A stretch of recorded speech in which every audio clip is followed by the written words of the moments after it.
What's going on, everyone? Connor here from Gear Reviews, bringing you another video. Today we're getting back to our more regular type videos, giving reviews on different gear. So I figured the best idea for a first review after my break would be a backpack. And for that I've got the Patagonia Guidewater Backpack. This is a more technical bag, but in my opinion you can use any kind of gear for whatever you're doing. As long as it works for you, it doesn't matter if its purpose is for something else. This will be a more first review type video. I'll give my opinion on what the bag has to offer, a bit of information on why I chose it, things like that. I'll talk a bit about the specs on that, maybe about all these crazy sort of webbing and attachment spots. There'll be more videos on the Guidewater Backpack in the future. There are a lot of reviews that I need to catch up on for a bunch of the gear that I got from last year, so I have lots to film, and we'll be putting out as much content as I can, as quickly as I can. I'm aiming to get back to a once a week type schedule for videos. It may take a little bit to get to that. With us moving as well, it's gonna be a little bit of a busy time. Make sure you subscribe so that you can see all the great content when it comes out, and you can join us on our adventures and moving and setup videos that will be coming over the next couple of months. But for now, let's deal with Patagonia Guidewater Backpack.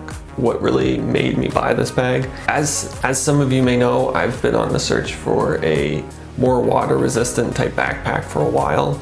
This one fits the bill really well. It is a little bigger than I would have thought, but it sort of seems a little sleeker, I guess, because it's in all black, which is another thing I like about it. So the only non-black thing really is the label right here, which isn't a big deal to me. I was just excited to find a bag that met a lot of my specs, and when it came on Patagonia's big sale that they had at the start of the year, I decided I would go for it and give it a shot. So far I've really enjoyed using it. It's really comfortable and seems to hold a lot of gear or whatever I need to put in it, but also it doesn't look huge, and it sort of slims down a bit when you don't pack it full. One of the main reasons that I wanted to get the bag is that it is fully waterproof and submersible. A little bit overkill, I know, but sometimes you gotta go that way. Realistically, a lot of bags nowadays aren't waterproof, they're just water resistant. Obviously, of course, there are waterproof bags. They usually have a very hefty price tag, and getting them in Canada is really not easy. Patagonia, fortunately, is fairly widely available in Canada, and that made it a little bit easier. And then, as I said, when it was on the big sale that Patagonia had, it made it really easy for me to decide to get it. It is a TPU and PU coating on various parts of the body. The lining is also PU coating. I'll go into all of those details in the specs and features video.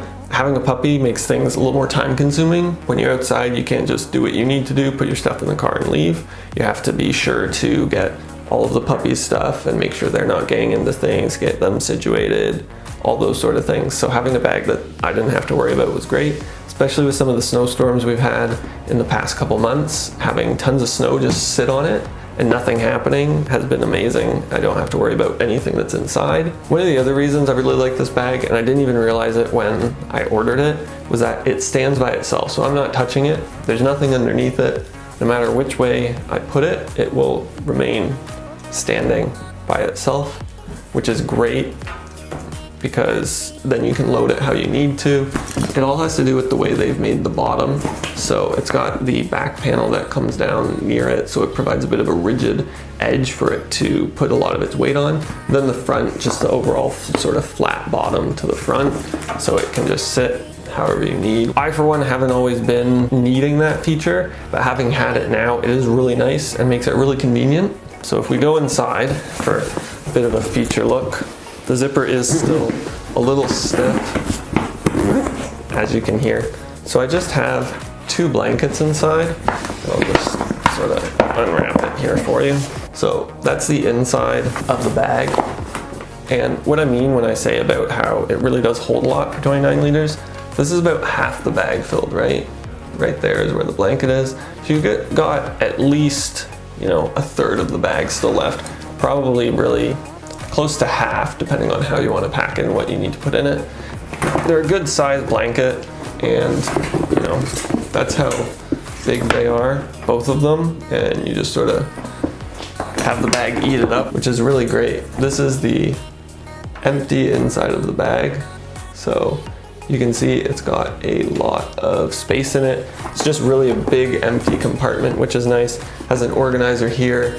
Really, to me, that's all I needed. I don't want a ton of pockets and different things that I have to worry about them affecting different compartments because there's something in the front and there's pushing in the back, something like that. Or, you know, over organizing things where I have to have every little pocket. We'll zip it back up now. As you can hear, it's just quite a crazy zipper sound. And it is completely empty. I have the 2 blankets right here, and it's still standing by itself on the table, unattached. Nothing's going on, which is really nice because it makes packing a lot easier, that it can stand by itself no matter what. I guess I've been a little bit converted, and to me that feature is a little bit more important now. Overall, my first impressions on the Patagonia Guidewater Backpack are really positive. I've really enjoyed the bag so far.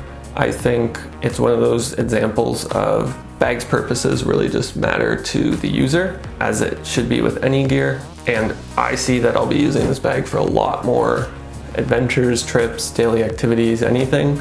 So I'm excited to see how that goes. For the future videos, I will be doing a full specs and feature video series, as it may take more than one video. Given how many specs and features there are to talk about, I want to make sure it's really comprehensive for everyone and I get all of the details down. On top of that, I will of course be doing a water test. It is submersible and fully waterproof, so we'll be sure to give it you know, that sort of rain shower test that I do, but also maybe we'll just sink it in a bathtub or something and see how it does.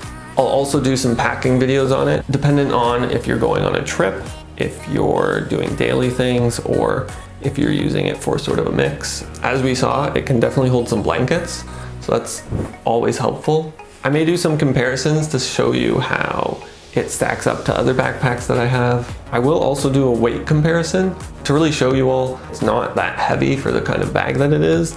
Given the material it's made out of, it is impressive to me how light it is. You can expect those videos to come out in the future. I won't be doing them all back to back, as I want to make sure I have enough time to really explore all the features and get a good comprehensive review and not just do it off of one point in time. I hope you've all enjoyed this video. It seems that it's time to end, as someone wants their blankets back, but I hope you're all doing well, and we'll see you all in another video.